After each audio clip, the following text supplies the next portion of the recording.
New arrival SRF Region 10 container van here in El Salvador City, Philippines.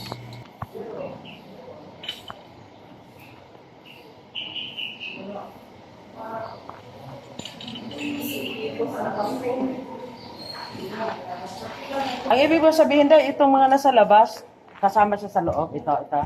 Ay, hindi, ma'am. Nakahiwalay siya. Ano to, ma'am? Matagal na itong binigay sa atin, ma'am. Yung iba, Yung, yan. ito, ma'am, tsaka yung nasa loob, ma'am, kasama. Yan. Oo. Oh, sige.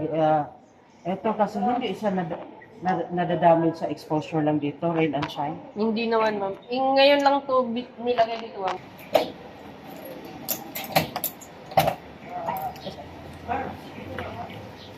Gawa na lang natin dito kayo ng gawa na lang natin ang warehouse.